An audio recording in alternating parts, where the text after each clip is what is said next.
नमस्कार, मैं परवीन अहलावत हूँ। मेरे साथ झज्जर जिले के इनेलो के युवा प्रधान प्रमोद राठी हैं और आपको बता दूं कि आज पूरे हरियाणा प्रदेश में इनेलो पार्टी ने फसल बीमा योजना, जो फसल बीमा राशि है बढ़ाई गई है, उसके विरोध में पूरे हरियाणा प्रदेश में आज उपायुक्त महोदय के माध्यम से ज्ञापन सौंपा है। और कहीं ना कहीं इनेलो पार्टी ने, जिसको किसान कमेरे की लड़ाई के लिए जाना जाता है, अपनी आवाज़ उठाई है। इसी सिलसिले में चर्चा करेंगे और ख़ास तौर से एक जो मुख्यतः बात है, राइजिंग इनेलो के नाम से जो इनेलो की एक लहर सी चल रही है, उस बारे में प्रमोद राठी से पूछेंगे कि क्या रीज़न है, क्यों लोग पार्टी में शामिल हो रहे हैं, इन सब चीज़ों का क्या कारण है। राठी साहब, मेरा पहला सवाल आपसे ये है, आज पूरे हरियाणा प्रदेश में पार्टी ने फसल बीमा जो राशि बढ़ाई गई है उसके विरोध में ज्ञापन सौंपे हैं। आखिर इनेलो पार्टी को इस योजना से क्या दिक्कत है, फसल बीमा योजना से? भाजपा तो दावा करती है बड़ी अच्छी योजना है। प्रवीण जी, सबसे पहले तो मैं स्वागत करता हूं आपका। ये जो फसल बीमा योजना है जी, इसके अंदर एक बहुत बड़ी साजिश है कहीं ना कहीं किसान को कमज़ोर करने की जी।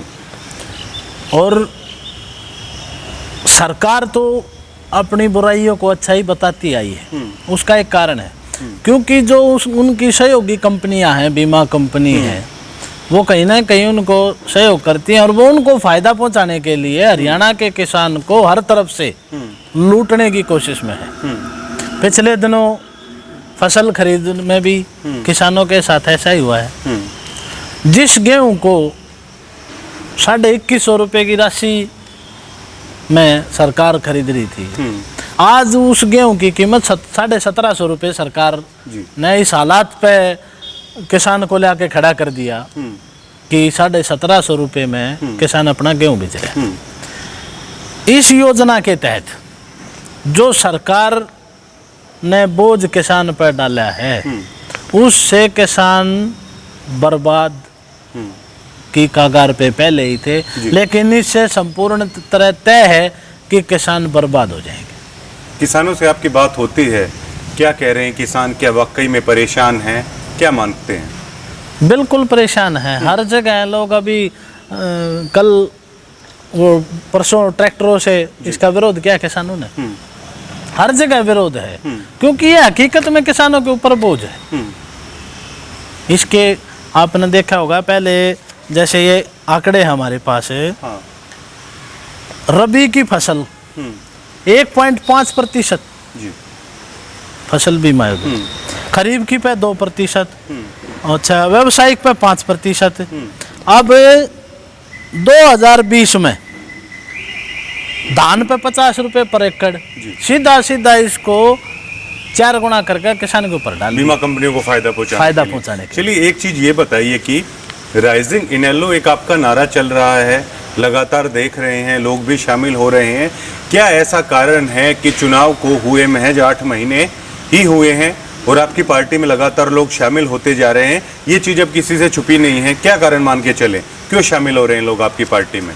इसका सबसे बड़ा कारण तो जिन्होंने इनेलो पार्टी की पीठ में छुरा घोंपने का काम किया था, जिन लीडरों ने जी, उन्होंने कहीं ना कहीं उससे भी बड़ा छोरा जनता की पीठ में घोंपने का काम किया।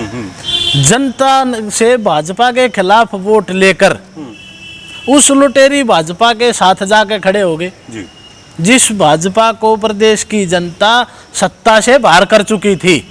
लेकिन उन लोभी लालची नेताओं ने वापस उसी जुल्मी सरकार को हरियाणा के सर पर बैठा दिया, उसी पार्टी को हरियाणा को थोप दिया जबरदस्ती जी। अच्छा, ये बताइए सर, प्रमोद राठी के लिए विकास का पैमाना क्या है? ऊंची ऊंची इमारतें विकास का पैमाना है, चौड़ी चौड़ी सड़कें विकास का पैमाना है, या विकास का पैमाना ये है किसान खुशहाल हों, मजदूर खुशहाल हों? प्रमोद राठी क्या मानते हैं, हरियाणा प्रदेश के लिए विकास का पैमाना क्या होना चाहिए? प्रवीण जी, बड़ी बड़ी इमारतें और बड़ी बड़ी हाईवे योजनाएं, ये विकास का पैमाना है उन नेताओं के लिए, उन कंपनियों के लिए जो कहीं ना कहीं सत्ता में किसी भी रूप में बीजेपी की भागीदार हैं। उनके लिए तो ये विकास का साधन है। जैसे अब पिछले दिनों लॉकडाउन में शराब माफिया, बिल्कुल शराब माफिया ने विकास किया है चारों तरफ से, क्योंकि सत्ता पक्ष के नेताओं का, अफसरों का कहीं ना कहीं उनको संरक्षण रहा है और उसका फायदा सीधा सीधा उन माफियाओं का रहा है। इसी प्रकार विकास का फायदा उन कंपनियों का। हरियाणा का विकास तो किसान, कमेरे और युवा से ही है, ना कि ये मार्गों से, ना ऊंची ऊंची इमारतों से। हरियाणा एक कृषि प्रधान राज्य है और यहाँ लगभग जनता कृषि के ऊपर अपना गुजारा करती है, निर्भर है। लेकिन किसान को तो ये लोग मानने पे लगे हैं। फसल खरीदने के मामले में, फसल बीमा योजना की राशि बढ़ाने के मामले में, उससे बड़ा और जबरदस्त डीजल के भाव देखो आप। इस टाइम में बरसात से पहले जब हम गेहूं की फसल, सरसों की फसल डाल देते हैं तो किसान सबसे ज़्यादा डीजल यूज करता है अपनी किसानी के लिए। जी जी। अच्छा ये बताइए, जननायक जनता पार्टी ने, जो आपके प्रिय लोग हैं, उन्होंने अपनी कार्यकारिणी भंग कर दी है।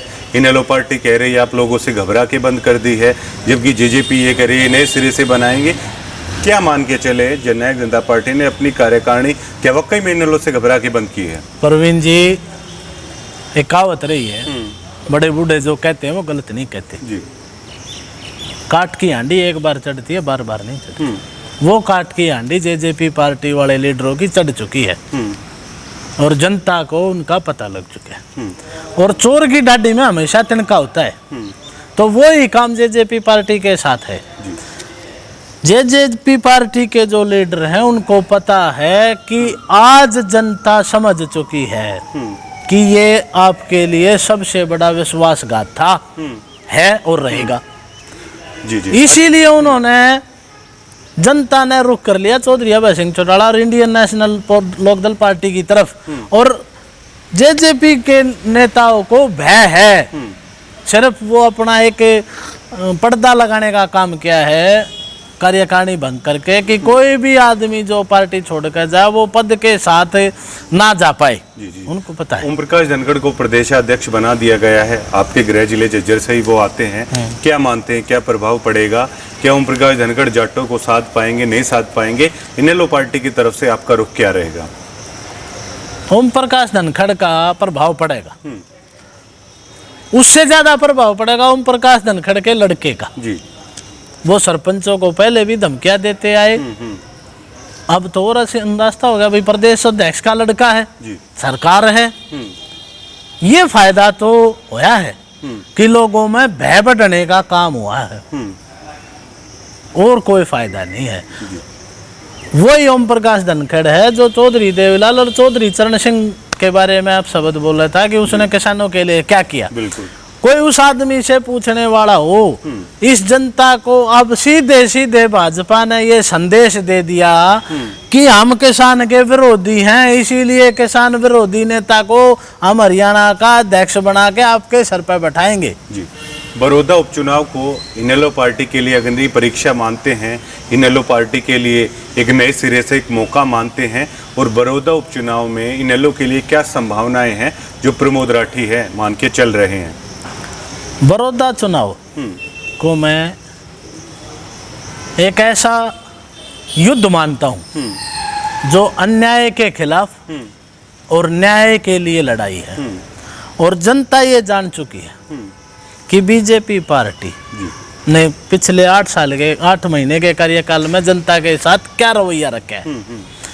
और विपक्ष चौधरी भूपेंद्र सिंह हुड्डा कहीं ना कहीं बीजेपी के साथ साठगांठ करके अपने बेटे को राज्यसभा में भेजकर उनके ऊपर चल रहे मुकदमों से बचने के लिए बीजेपी से उन्होंने साठगांठ कर रखी है कि आप जनता का खून चूसो, हम आपके लिए एक वो जो डॉक्टर सिरिंज लगाते हैं ना निप्पल खून निकालते वक्त, उसका काम भूपेंद्र सिंह हुड्डा कर रहा है और बीजेपी खून चूस रही है।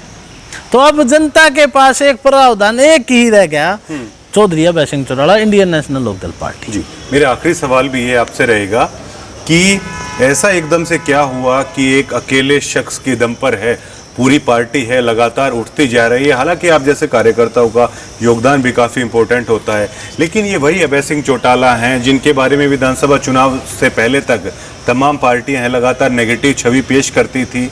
आज हम देख पा रहे हैं कि पूरे हरियाणा प्रदेश में अगर किसी को तकलीफ है तो चौधरी अभय सिंह चौटाला को बुलाने की कोशिश करता है, कार्यकर्ता हैं चौधरी अभय सिंह चौटाला से जुड़ने की कोशिश करते हैं। तो एकदम से मतलब अभय सिंह चौटाला को लेकर इतनी पॉजिटिविटी मतलब किस प्रकार से ये आई है? आप तो पार्टी में हैं, ईमानदारी से आप बता सकते हैं सारी चीजें। इसका सबसे बड़ा कारण है प्रवीण जी, चौधरी देवीलाल की विचारधारा जो ओरिजिनल विचारधारा थी, हाँ, वो अभय सिंह के अंदर पाई लोगों ने। वाले कह रहे हैं कि दुष्यंत में छवि देखी जा रही है। मैं आपकी बात मानता हूँ, चौधरी देवीलाल ने तो प्रधानमंत्री पद तक त्याग दिया था। जी। इन्होंने तो देश हरियाणा की जनता को ठोकर मार के एक डिप्टी सीएम का पद और वो दाता गौतम कहने लग रहे हैं कि भाई खोपर 11 के 11 महकमे जिम गया।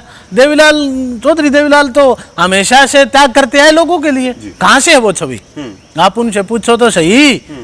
कभी किसी लोभ में, किसी लालच में चौधरी देवीलाल का ऐसा फैसला देखा है क्या आपने? चौधरी अभय सिंह चौटाला ने बीजेपी के साथ कोई समझौता नहीं करा, कांग्रेस के साथ समझौता नहीं करा। क्यों नहीं करा? क्योंकि ये जनता का खून चूसने वाले हैं। हमने लड़ाई लड़नी है। चौधरी अभय सिंह चौटाला ने, चौधरी ओम प्रकाश चौटाला ने और चौधरी देवीलाल ने हमेशा जनता की लड़ाई लड़ी है, ना कि अपने सुख की लड़ाई लड़ी कभी भी। और दूसरे लोगों ने ये सिद्ध कर दिया। उन्होंने तो अभय सिंह चौटाला के प्रति भ्रमित किया था लोगों को कि भाई गुंडा है, ये है वो, लेकिन वो झूठ तो साबित हो नहीं पाया। लेकिन वही चीजें अपने ऊपर इन्होंने साबित करके दिखा दी कि हम हैं ऐसी प्रवृत्ति के। लॉकडाउन के अंदर दारू माफिया बढ़ा दिया, गुंडागर्दी हुई ना हुई?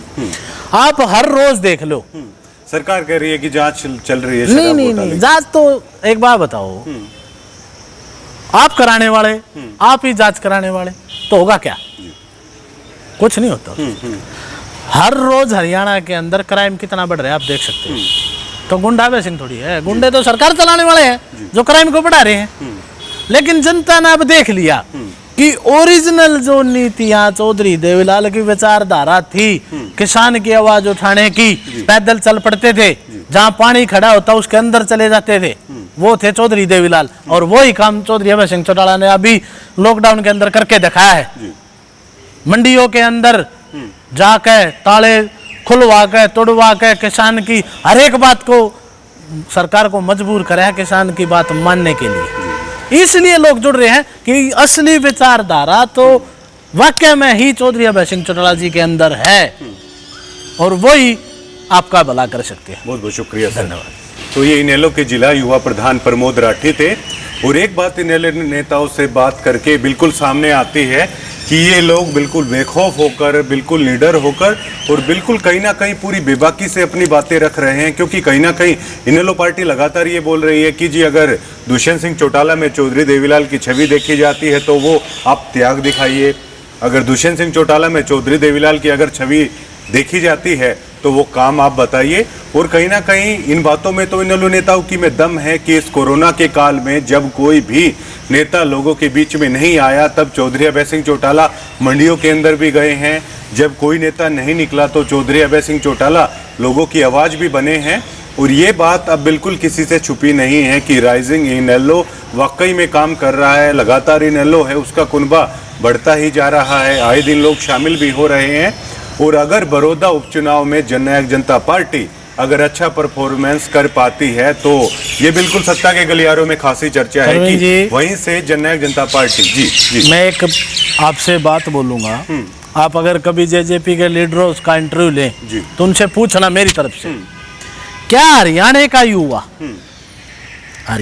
युवा किसी भी औद्योगिक फैक्ट्री के सिर्फ गेट पर चौकीदारा ही कर सकता है, इसी के लायक है? क्या हरियाणा के युवा के अंदर गुण नहीं है कि वो उस कंपनी का इंजीनियर बने या उस कंपनी का कोई मैनेजर बन सके? क्या ये गुण हरियाणा के युवाओं के अंदर नहीं है? जो अभी जेजेपी पार्टी के, हाँ, तो वो सिर्फ हरियाणा के युवाओं को अपमानित करने का काम किया है कि आप सिर्फ चौकीदार के लायक हो, आप कोई बड़ा अफसर नहीं बन सकते, आपके अंदर गुण नहीं है। ये साबित कर दिया दुष्यंत चौटाला ने, वही दुष्यंत चौटाला जो युवा करता था, आज उनको अपमानित कर रहे हैं। और ये प्रोपेगेंडा भी सिर्फ बड़ौदा चुनाव में फायदा लेने के लिए, लेकिन अब जनता और युवा सब समझ चुके हैं। हर रोज मेरी मुलाकात, बातचीत फोन पे हर जिले के युवाओं से होती है, और बहुत ही जल्द 2-4 दिनों के अंदर हजारों की संख्या में हर एक जिले से, किसी से 500, किसी से 700, किसी से 1000, चाहे वो बरवाड़ा लगा लो, चाहे वो पटौदी लगा लो, चाहे रेवाड़ी लगा लो, नारनौल, महेंद्रगढ़, कहीं भी लगा लेना, इतनी बड़ी संख्या में युवा साथी जेजेपी, कांग्रेस, बीजेपी छोड़ गए चौधरी अभय सिंह चौटाला जी के साथ खड़े होंगे, और इतनी मजबूती के साथ खड़े होंगे कि इन लुटेरों के पैरों तले से जमीन निकल जाएगी। जी जी, चलिए मैं भी एक सवाल और आपसे पूछ लेता हूँ। मीडिया का रुख शायद पहली बार बदला नजर आ रहा है इनेलो पार्टी को लेकर भी, चौधरी अभय सिंह चौटाला को लेकर भी। मीडिया कहीं ना कहीं पहली बार चौधरी अभय सिंह चौटाला को लेकर पॉजिटिव नजर आ रही है, इनेलो को लेकर पॉजिटिव नजर आ रही है। ये फर्क आपने महसूस किया? फर्क है, लेकिन उसका एक कारण था, वही बात फिर आ जाती है कि हमारी पार्टी के अंदर कुछ नेता सेंध लगा रहे थे लंबे टाइम से, और वो हर चीज को चौधरी अभय सिंह चौटाला से दूर रख के अपनी तरफ आकर्षित रखते थे। जी। अगर आप यहाँ झज्जर में हो और पार्टी का कोई लीडर रहा हो तो आप उसी से मिलोगे। जी। यही कारण था। लेकिन अब कहीं ना कहीं मीडिया एक ऐसा स्तंभ है, पूरे देश की राजनीति का चौथा स्तंभ माना जाता है, और मीडिया अब सच्चाई और अच्छाई को पहचानने लग गई। इसीलिए मीडिया का रुख चौधरी अभय सिंह चौटाला की तरफ है। वो कारण है, जो दिखता है वो बिकता है। चौधरी अभय सिंह चौटाला ने ऐसी कमरों में बैठना पसंद नहीं किया लॉकडाउन के अंदर, जैसे और पार्टी के लीडर कर रहे थे। भूपेंद्र सिंह हुड्डा एक दिन भी अपने कमरे से बाहर नहीं निकला। क्या एक वो कोरोना की बीमारी उन्हीं के इंतजार में थी कि आप कब जनता की आवाज के लिए निकलो और कोरोना आपका हो जाएगी? नहीं, वो कहीं ना कहीं अपनी सेटिंग करके बैठे। लेकिन अभय सिंह चौटाला जी घर से निकले, किसानों की लड़ाई लड़ी, इसलिए मीडिया का रुख उनकी तरफ है, और कोई कारण नहीं है। और हमेशा लड़ाई लड़ने वाले की तरफ सबका ध्यान होता है, यही कारण है। तो ये आप देख ही चुके हो, और काफी कुछ है इनेलो नेताओं के पास बोलने के लिए, क्योंकि चौधरी अभय सिंह चौटाला जो कोरोना काल में लोगों के बीच में गए हैं, वो चीज़ें सबके सामने आई हैं, और इनेलो नेता बेहद जोश में भी दिखाई दे रहे हैं। लगातार कुनबा बढ़ता ही जा रहा है। और सबसे बड़ी बात ये है कि बड़े चेहरों की बात नहीं की जा रही है, बल्कि जो आम लोग हैं, आम जनता है, वो लगातार शामिल होती जा रही है। और कहीं ना कहीं इनेलो पार्टी पूरे जोश में है। वो चौधरी भूपेंद्र सिंह हुड्डा को लेकर भी आक्रामक है, कह रहे हैं कि जी वो कहाँ लोगों के बीच में आए। बीजेपी को लेकर भी आक्रामक है कि जी कहाँ लोगों के बीच में आए। और दुष्यंत सिंह चौटाला को लेकर तो इनेलो पार्टी लगातार खुलेआम ये कह रही है कि अगर चौधरी देवीलाल की विचारधारा है तो एक बार पूरे हरियाणा प्रदेश की जनता को दिखा दीजिए, उनसे बात करके दिखा दीजिए कि चौधरी देवीलाल की विचारधारा ये सब कुछ होती है। और बड़ौदा चुनाव में अगर इनेलो पार्टी अच्छा परफॉर्मेंस कर पाती है तो वहीं से इनेलो पार्टी लगातार ग्रो करती चली जाएगी। और जननायक जनता पार्टी को खासा नुकसान है बड़ौदा उपचुनाव में, यदि ऊपर नीचे हो जाता है तो उठाना पड़ेगा। शुक्रिया।